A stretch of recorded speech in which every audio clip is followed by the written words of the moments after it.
Welcome back to the Ready State. We had some really interesting feedback around the pelvic floor series that we put up recently on the Instagram. Now look, we take function around the pelvis and around the trunk very seriously, obviously. Transmission of the spine, our ability to create high levels of intra-abdominal pressure, much less sexual dysfunction, your genital dysfunction, right? It's a real issue for people and something sometimes we don't know how to talk about or even begin.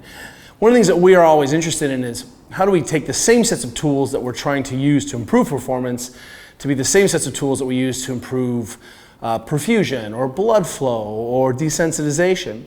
And one of the things that was certainly brought to my attention early on from Jill Miller of Yoga Tune-Up and Tune-Up Fitness was that it was really easy to be able to bring a ball in and work on some of the fascia and the abdominal control, abdominal musculature and structures of the abdomen just by laying on a ball. And we had used kettlebells and a series of other tools, but understanding that we need to be able to have a set of tools that scales up and down. So kind of part 3 of this course then is understanding, as we were talking last time, that we have some of these bony landmarks. Here's the coccyx, here are the ischial tuberosities, and in the front we have the pubic bone. And that really does make the pelvic floor that we're talking about. And this mannequin has maybe a little more anterior pelvic tilt. My pubic bone's not so vertical. But when we're looking then at the rest of the system, it's crucial that we see that the endopelvic fascia, the connective tissue system from the pelvis is contiguous all the way up into the belly. And for boys, if you've ever been kicked in the jewels, kicked in the gonads, you might even have a stomach ache. And that's what that's about. That's about the referral of these integrated systems. So one of the things that we can do to upregulate tissue function, tissue extensibility, and even improve blood flow in this area is to mobilize the tissues, even starting from the bottom of the rib cage down, which could even just be, hey, I'm going to improve the function of my abdominals, my rectus, abdominis, my obliques, internal and external obliques. But also, this is an interesting place for a lot of sports implications because we do see inguinal hernias and sports hernias in this area where we have tissues that have become hyper stiff. For whatever reason, never been addressed, or I'm always sad, or I've been flexing over for a billion years. And for whatever reason, when we ask people about movement and mobilization, specific mobilizations in this area, we don't see a lot of people programming this. So I want to give you 3 different options to be able to address this. And again, this may not resolve your pelvic floor dysfunction, but it's certainly going to improve the system and improve the function of the system. And if you're an athlete or a person who wants to function better, upregulating the system is always a win. So imagine we have 3 different tools, and what you're thinking to yourself is there's no way these things are related. And this is just a medicine ball, but understand that this could be a child's kickball. This could be something super squishy, one of the princess balls that they have at the drugstore. Jill Miller makes a ball called the Gorgeous ball, like gorgeous, but the word core. Gorgeous, that's soft and grippy and wonderful, and we love those. But this is what I happen to have in the gym. And the same rules apply anytime we're working on a tissue structure. One is that I shouldn't feel pain. If I feel pain, then I've found an area that I can move, or it's an area that I can improve. And a lot of times people forget that when we put a load into a system, so let's pretend this is abdominal fascia or a muscle, and I load that up with pressure, when I then build a contraction in that, what I'm really doing is I'm building a nice isometric end range contraction. So instead of moving and resisting that, I'm just flexing in place. So that's an isometric contraction. By putting a vector load in the middle of the system, I create a 2-to-1 mechanical advantage on either end of the insertion. So as I push in this, what ends up happening is that I'm increasing the forces on either end of that insertion, and then as I contract into that, I'm then building higher tension. So I'm deflecting the muscle out of its line of action, and then I create a higher tension there, which is a nice way of getting movement without motion. So I don't have to move or actually express movement to be able to improve that. Now, this is one of the ways that we know how to desensitize painful tissues or sensitive tissues, is just by contract relax. And that may be through a whole host of changing how the musculature is functioning, how the brain is interpreting that, by restoring how the proprioceptive mechanisms of the body are working. we're not sure. It could be on all of those things or all those things simultaneously. But bottom line is I want to be able to take a full breath all the way into my maximum ventilation of my rib cage and all the way to the bottom of that breath. And so I'm looking for, do I have excursion control and tolerance when I have a huge belly breath, maximal belly, and then also do my tissues tolerate being at the very end? And what you'll see is that a lot of times as we're addressing trunk for the first time, in this sort of dose-response relationship, you'll manage to maintain a little bit of air in the belly. So you'll take a big breath in, you'll contract, it feels fine, and then you'll exhale and you'll be like, 50%. And then as soon as you really try to breathe to the bottom, you're going to find aspects of the system that are really strange and that your brain doesn't know how to interpret. I had a gut reaction. I had a feeling in my stomach. It made me, right? And the idea is that sometimes we don't have a lot of good mental mapping for a lot of the feelings in our trunk systems. And so, something feels yucky and, that's why we tend to stay away from it. So here are some really safe ways. One is that I can use a ball, and all I do is, again, look at the bony landmarks. Here's my pelvis, and my pubic bone is down here, and then my xiphoid process is up here. And all I have to do is start in a position where I can take a big breath in and big breath out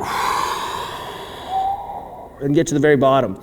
And when I get to the very bottom of that breath, what I see is that I don't want to relax all the way. So our quick test is, can I contract and then come off tension automatically, right? And if I have to go slow, then that's shorthand for a tempo-related movement. But what I'm looking for is, can I take a big breath in, 4 seconds inhale, gives me a chance to really inflate, contract for 4 seconds. I want to tell my musculature, I own this position. And then that slow relax allows my nervous system not have to guard. Brain is like, hey, nothing's bad happening here. And as I spend that 8 seconds exhaling, getting to the very bottom of the breath, I end up finding that it's a little bit twitchy today. For whatever reason, this is who I am today, right? From whatever I did, all the biking yesterday.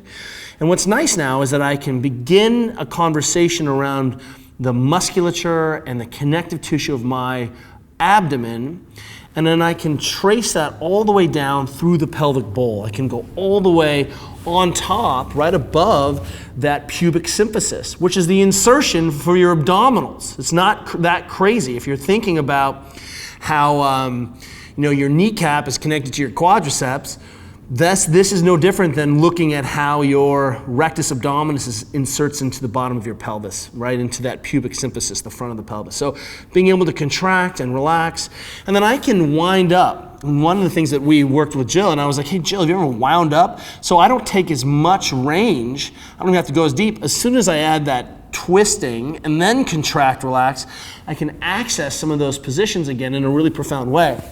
And what you're going to probably feel is, hey, I want to do this at home, chill out. It might bring up a lot of feelings for you. That's totally okay.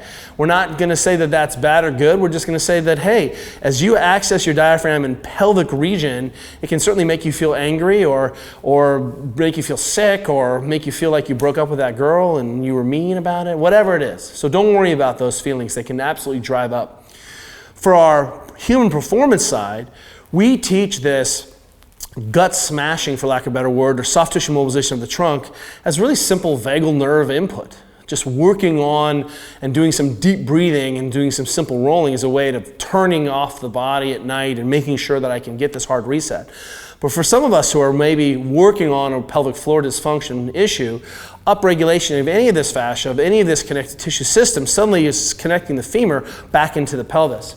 Even if the ball seems too aggressive, you can easily be laying on a foam roller in the same thing, which protects me because I have my bones to work on here. And even if I just shear back and forth without having to go so deep, again, how do I restore, as Gil Headley describes, the sliding surfaces of my body? And being able to take that down into what feels like a strange relationship. Here's my pubic bone, here's my pelvis, this area of what we call the cutlets, right, where the obliques are coming in. I've got this lower abdomen, and all that is fair game. And how I get there is entirely up to you. What tools do I have? Maybe just laying on a pillow is going to be more than enough input for you to be able to begin this conversation of, can I take a full breath in? Do I have access and muscular control? Can I relax? And start by getting 10 minutes. If you are a beefier person, You know, one of the things that I do regularly is we keep our pain pill by Chris Duffin in our living room, and I love, it weighs 45 pounds, and I start on my pelvic bones with this 45-pound pain pill. And notice I have my belly, my legs flexed, which gives me a little bit more slack, and then I slowly just roll over my pelvis, and I'm still contacting bone to bone. And so what's ended up happening is that I can relax in here, and I can slowly roll up with this bigger diameter roller, or roll down and get into some of those tissues. As I drop one side, that tensions up a lot of this fascial system. The key here is if you feel like you're gonna poop or pee yourself, you know what's about to happen? You're gonna poop or pee yourself. So back off the pressure, back off the tension, and don't go to town in the first exposure. This should feel pleasurable. It should feel great to work on your abs, on your obliques, to be able to cheat one side or the other, to be able to add rotation, but the goals are always gonna be the same. Can I take a full breath? Can I create contraction in this area? Can I relax? Does this feel okay? And this is another way of improving blood flow to the pelvic system. And when we begin to see that your pelvic floor is actually connected to your pelvis, which is actually connected to your trunk and abdomen, we begin to see these things as a relationship and as having neighbors. And if we can improve the environment in one aspect, we tend to see upregulation in function other places. And because you've been on this channel before, you know that improving your thoracic positioning improves your shoulder positioning. Improving your hip range of motion may unload your back. So it shouldn't be so much of a stretch to think if I can improve my trunk function, I may be able to improve the global system, which is the goal here. Control what you can control, desensitize what you can desensitize, and laying on a ball at home is free and easy, and it can make you feel better. See you guys next time.